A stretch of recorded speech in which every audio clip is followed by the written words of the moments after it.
Dear child, mercy is given before you even realize you need it, and I say this to you with a tenderness that will not let go, because mercy is not a reward you must earn, but the steady first breath that meets you in the dark, long before your mind has counted the cost, or your heart has admitted the wound. Mercy has already been at work, softening the ground beneath your feet, laying out a path of small graces you cannot yet name, and setting gentle hands upon the places that will one day be open enough to receive healing. I meet you in the ordinary moments when you think nothing extraordinary is happening. I place unexpected kindnesses in the hands of strangers. I send a thought of peace in the middle of your busiest hour. I arrange a quiet interruption that keeps you from the hazard you did not see, and because mercy is ahead of you, it often arrives as a puzzle. You feel lighter and cannot at first say why, or a door opens when you were sure every way was barred, or a friend words something at the right moment, and you find your breath returning. These are not coincidences, but the work of a heart that is patient with you, and that heart is mine.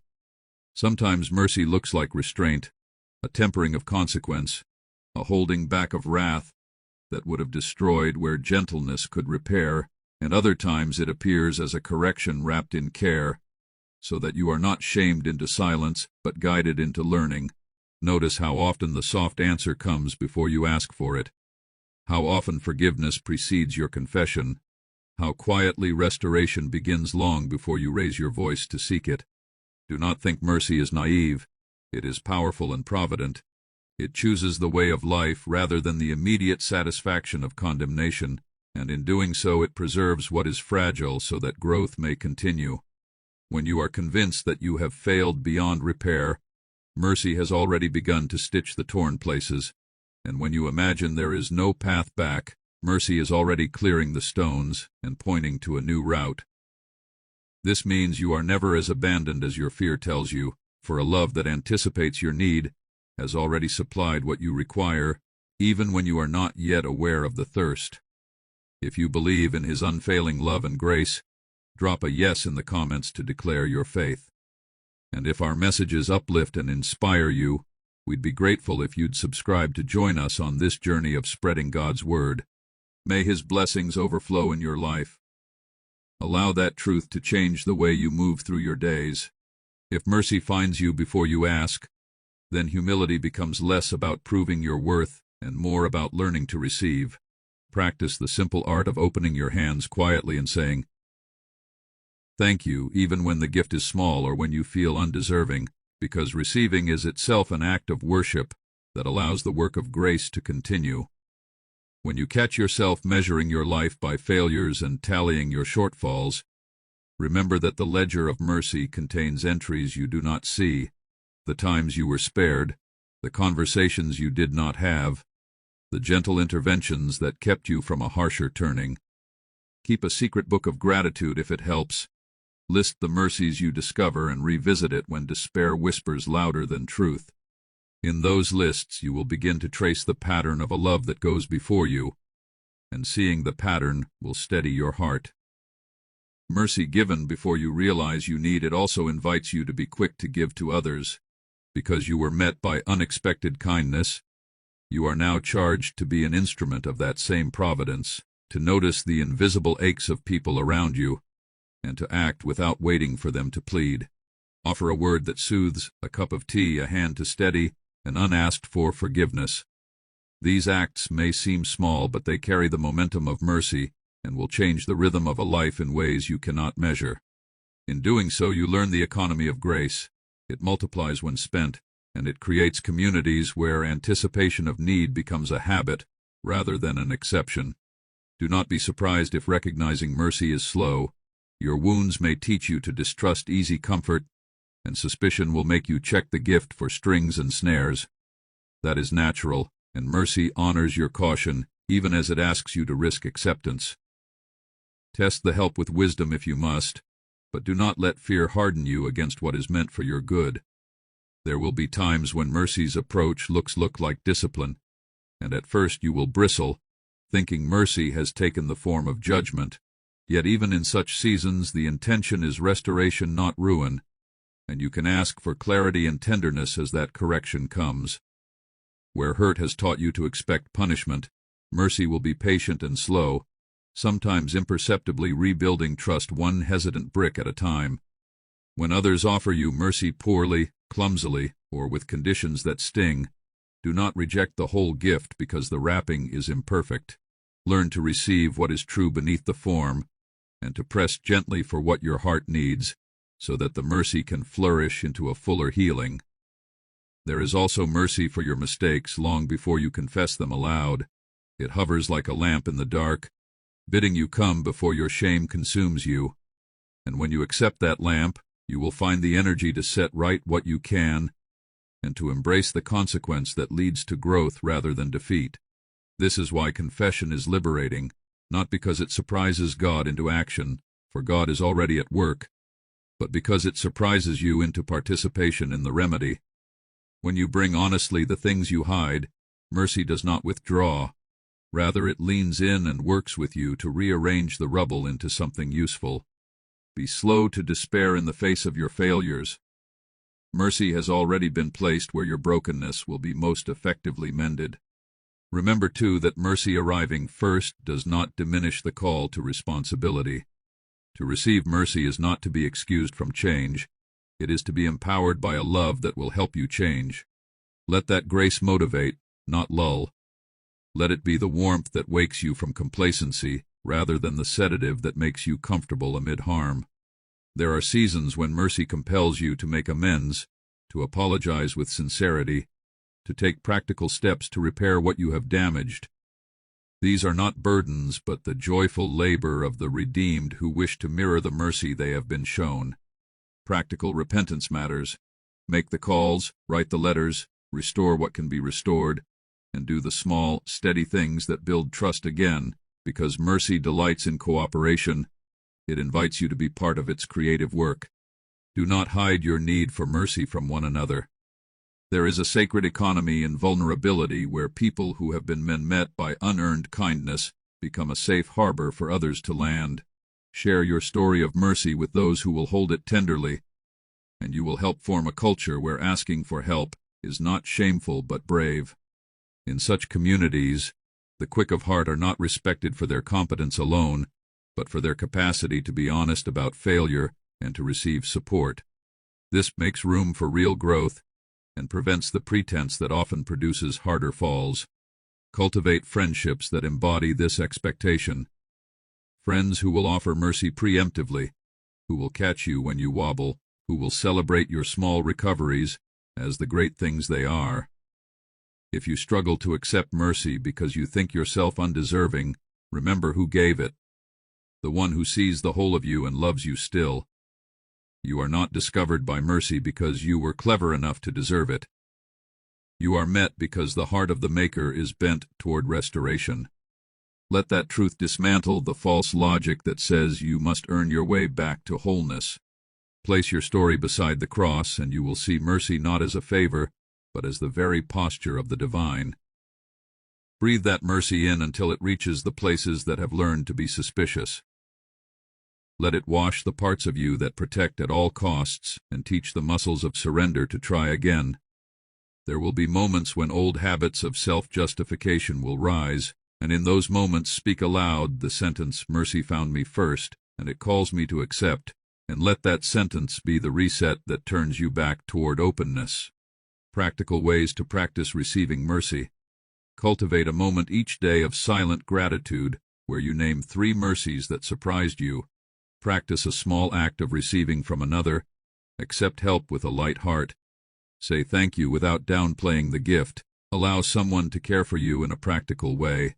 Write a letter to yourself listing times you were spared when you expected otherwise. When you fail, place your failure into a ritual of release, perhaps a short prayer, a symbolic laying down, a spoken intention to change, and then take one concrete step toward repair, so the mercy you have been given is not wasted. These habits train your soul to recognize the architecture of grace that already moves on your behalf. Finally, carry this hope into your dealings with the world.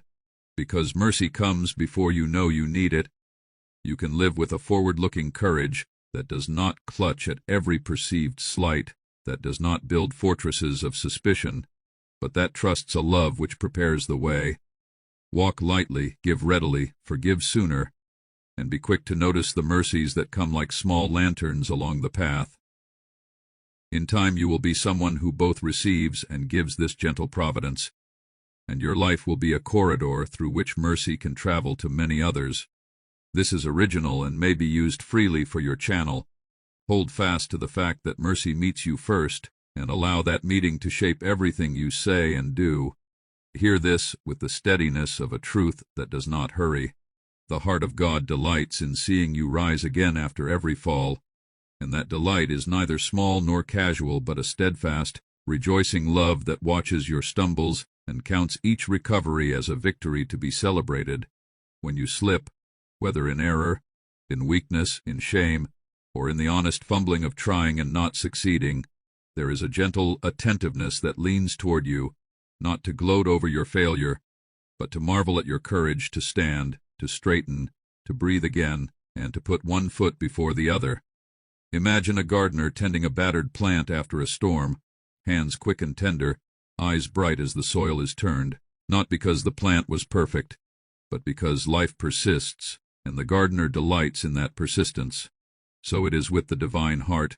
There is a gratitude that wells up at every small resurrection, a cheer that rises for each moment you choose to try again, and a warmth that gathers around your first, hesitant steps back toward wholeness. Do not mistake this for indulgence that ignores the need for change. It is rather a fierce encouragement that says, I will meet you in the mess, and I will foster your mending. You are not merely tolerated until you are better. You are welcomed in the very act of getting up, and your getting up is itself part of the healing. Think of the way a parent leans forward at the sight of a child who has fallen, heart quickening not with irritation, but with a readiness to help, to wipe away dust, to kiss the scrape, and to applaud the courage that moves the child to stand again.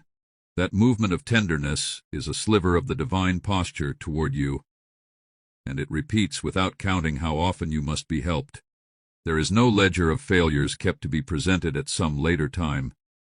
There is instead a constant, present readiness to restore, to instruct without shame, and to cheer without sarcasm. When you rise after falling, your rise is not an act done alone in private. It is witnessed by a love that delights, that sends gentle guides, small mercies, and unexpected helpers to steady your feet. Often these helpers arrive as ordinary things: a forgiving word, a timely silence, a hand offered, a door opened, a song that finds you at just the right second. And these are not random accidents, but the ripple effect of a heart that rejoices when you choose life again. There is also a practical tenderness at work. Rising again does not require you to leap into perfection. It invites you into a succession of small, brave choices. Make room for those small choices. Notice them when they happen. Celebrate the mundane recoveries, the apology uttered even though pride trembles, the habit broken after many tries, the honest confession offered where it would have been easier to hide. For these are the stitchings that mend the fabric of your life. Rejoice when you say sorry and mean it, when you ask for help and accept it, when you choose kindness even when anger is loudest, when you step back into integrity after you once stepped away. Each of these rises is a precious thing, and the delight over it is genuine and lasting.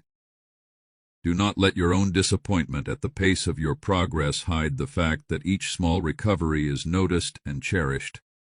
Expect tenderness where you least expect it. Sometimes rising comes through quiet, almost invisible acts.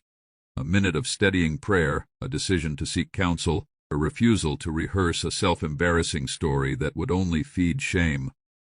These small rebellions against despair are observed and met with delight. There are also seasons when rising is a slow, laborious climb, and in those seasons the delight is patient and persistent, not breathless or intolerant.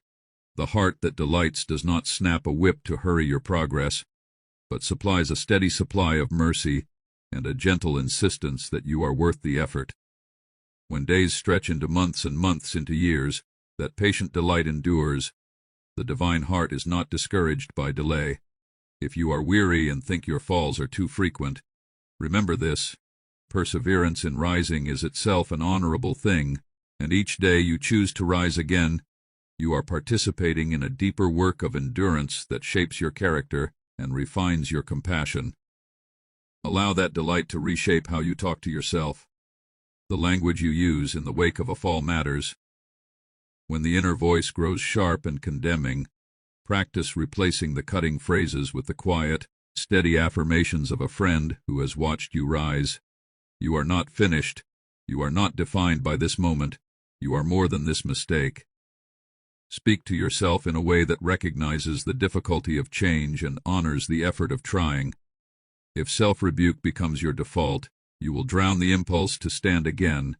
If gentleness becomes your habit, you will be enabled to rise more freely and more often. There is a freedom in being treated by your own heart as one who is loved through failure. Remember, too, that rising is often communal. You do not mend alone. Let others see you in the tender work of recovery. Invite trustworthy companions to walk with you, to hold you accountable gently, to cheer your small victories, and to help shoulder burdens when you cannot. There is a humility in asking for help and a courage in allowing it, and both are met by a delight that multiplies when it is shared.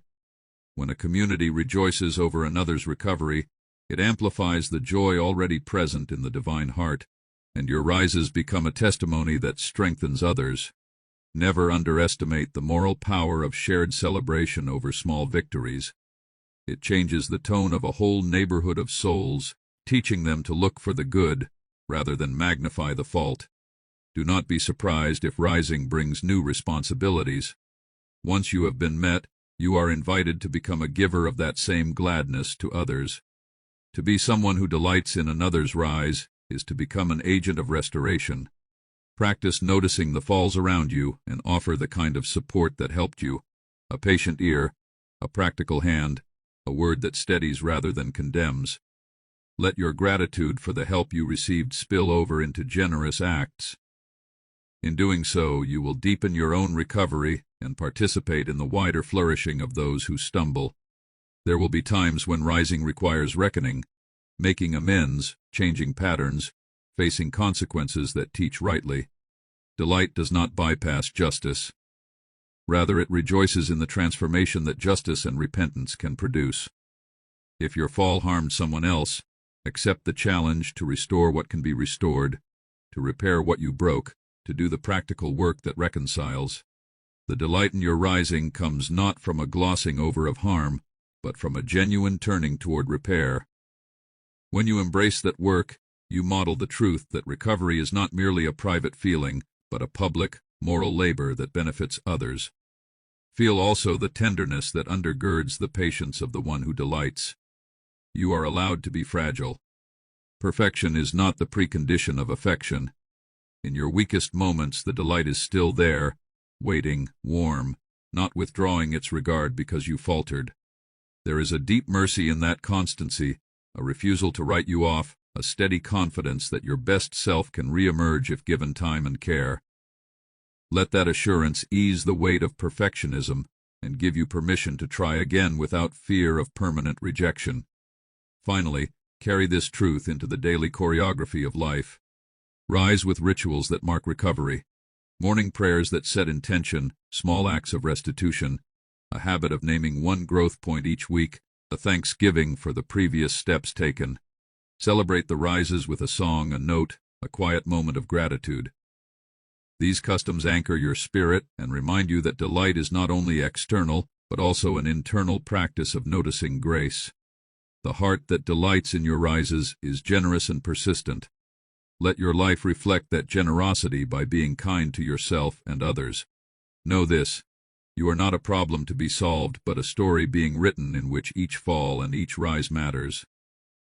The heart that delights does not gloat over your failures, but warms to your returns, cheering as one who sees not only your present stumble, but the long pattern of courage that brings you back to your feet. Rise, then, with courage, with hope, with humility, and know that you are met by a love that rejoices every time you stand. Use this truth as your companion in sorrow and your anthem in recovery.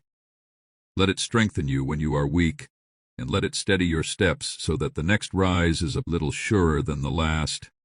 Even the smallest act of faith catches heaven's attention, a single quiet step toward trust, a whispered yes in the face of doubt, a trembling hand lifted in prayer when everything inside you says, "Why?" And though it seems tiny to the eye that counts outcomes, it is vast in the economy of grace. The smallest faith is like a guttering candle that calls the wind to stillness, a childlike finger that points and causes the vast halls of heaven to lean in. When you do something that costs you little in comfort but much in courage, when you choose mercy instead of the easy retort, when you offer a kind thought to someone who has wounded you, when you keep a promise that could be forgotten without consequence, when you speak one honest sentence instead of hiding, those moments are not unseen. They register in a kingdom where weight is measured differently, not by spectacle or by applause, but by the readiness of a heart to obey, to hope, and to believe. That readiness is noticed and welcomed. It is received like rain on parched soil, like a note struck in tune with a greater song. And heaven answers not always with thunder, but with a string of events, with a tenderness arranged, with providences that gather and multiply what seemed so small. Do not despise the beginning. Many of the great turnings in history began with apparently insignificant acts. A single hand that lifted bread, a solitary voice that spoke truth, a quiet refusal to despair. So it is in your life. The one who watches the stars and counts the hairs on your head is attentive to the tiny things. The prayer offered in the dark, the decision to forgive when bitterness tastes sweeter, the step taken toward reconciliation when your pride resists. It is precisely there, in the slender margins of daily choices, that transformation begins. Heaven's attention is not alarmed by grandeur. It is stirred by fidelity. A small, faithful action aligns you with a current that moves history. Your willingness to be faithful, however modest, joins with the will of a loving God and sets mighty things in motion. In ways you cannot always perceive, what you did with little will be built upon.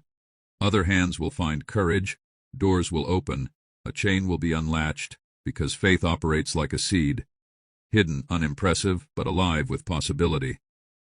There is also a tenderness in how this attention is given. Heaven does not tally your acts like a rigid accountant weighing pros and cons. Rather, it inclines toward the posture of your heart. The motive matters, the limp of humility, the honest ache of hope, the small, stubborn trust that rises despite fear. These are precious. When you give from your poverty, when you offer trust through tears, when your faith is not ostentation but a soft, steady insistence that love is truer than your hurt, that faith is noticed and honored.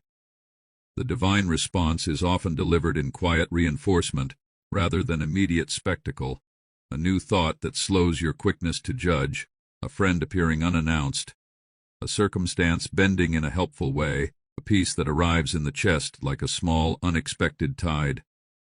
Sometimes heaven's answer is providentially practical, the means to repair what was broken, and sometimes the answer is the strengthening of your inner life, so that you can stand longer, hope deeper, and love more broadly.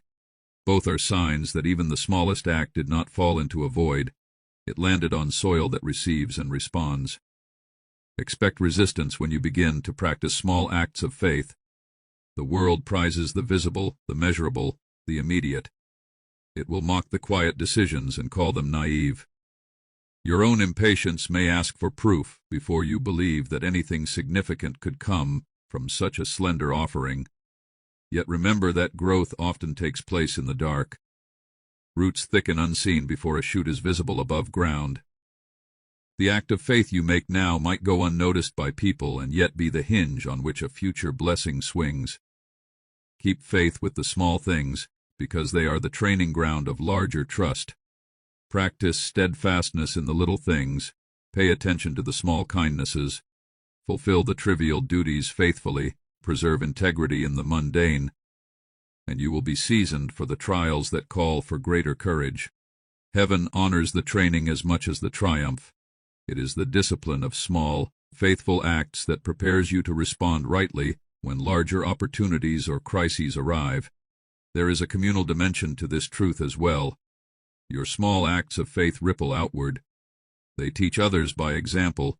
They give permission to feeble-hearted observers to try.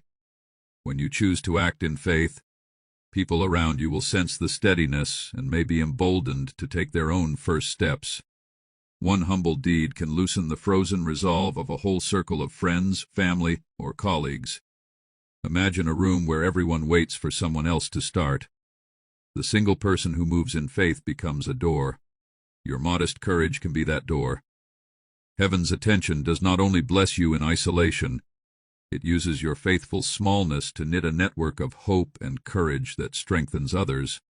The invisible response you receive may be the inspiration that leads someone else to pick up a burden, to forgive, to reconcile, to step back into life, and so what seemed tiny becomes catalytic. Practically, how do you cultivate these small acts? Begin with attentiveness. Look for places where obedience is easier than you expected, where a simple kindness will not be costly but could be costly in love if withheld. Make it a rule to speak one encouraging word a day, to offer one unrequested help, to hold back one cutting retort and replace it with silence or a gentle phrase. Keep a tiny ledger of these moments so you can see a pattern of faith being lived out. Pray for eyes to see the small obedience you might otherwise overlook. Ask for courage not only for the dramatic decisions but for the daily ones. Show punctuality in commitments, keep confidences, be truthful in tiny matters, practice generosity in small tokens. These mundane fidelities are not trivia. They are the scaffolding of character. Understand, too, that the smallest acts sometimes require the most courage. Saying "I'm sorry" first, admitting you were wrong, choosing to love someone while boundaries are still fragile, these are small in time but enormous in consequence. They cost you in pride and require vulnerability, yet they are exactly the acts heaven notices and uses. Do not wait for perfect conditions or for your wounds to be fully healed. The grace that accompanies small acts of faith often brings its own healing. Step where you can, confess where you must, serve where the cost is gentle but the barrier is pride. Finally, rest in the assurance that you are not overlooked. The scriptures and the stories of saints and ordinary people alike keep reminding us that what is done in secret is not ignored. The least is remembered, the widow's mite is honored, the mustard seed grows into a tree. This is not sentimentalism. It is a counterculture of meaning. The economy of heaven values small trust more highly than the theater of spectacular deeds. Let this free you from the tyranny of needing to be seen. Do the small good because it is right, because it aligns you with the heart that made you, because it draws you into a life of faithful practice. Over time you will find that those small acts have changed you. They will have softened your hardness, enlarged your mercy, steadied your resolve, and woven you into a community of people who know how to rise, repair, and rejoice. So go ahead, make the small move today. Send the short note, offer the brief forgiveness, keep the quiet promise, step into one small discomfort for the sake of another. Heaven was listening before you acted, but heaven delights to respond when you do. The attention you receive may be gentle, but it is real. It will compound in ways you cannot predict. Trust that the smallest act of faith is never wasted, and live as one who believes that even the tiniest yes matters in the grand work of love. I do not stand at a distance. I invade the darkness to drag you back into light. When the night seems to thicken around your thoughts and every street of memory is blocked by shadow, I do not wait politely at the edge of that dark like some distant spectator. Instead, I move with urgency, with hands that will not be stayed, and I come into the place you thought unreachable. I do not hover above your fear and murmur platitudes. I put my hand to the broken hinge of your heart and I pry it open. I kneel in the grime with you. I breathe warm breath into the place where your courage has grown faint, and I will not be content until your face feels the sun again. There are rooms in you where shame has taken up residence, cupboards where regret keeps the light out, whole corridors in which you have been walking for years looking only for exits that do not exist. I step into those rooms and I turn the lamps on. My invasion is not violence against your grief, but a tender dismantling of whatever has barricaded you. I unfasten the doors you locked in self-preservation. I loosen the stones you piled to mark the places you would not return to, and I carry the weight of what you cannot carry alone. I come into the ache of your loss not to minimize it, but to witness it, to bless it with my presence, and to shape it into a place where life can grow again. When despair has sharpened into a voice that tells you it is safer to sleep forever than to risk another attempt, I do not answer with condemnation, but with a practical insistence. Rise. I offer hands that steady, I offer words that steady, I offer a quiet regimen of small mercies to rebuild your step by step. You may feel your feet refuse at first. They will tremble, they may stumble, and that is expected. My way is with you in the trembling.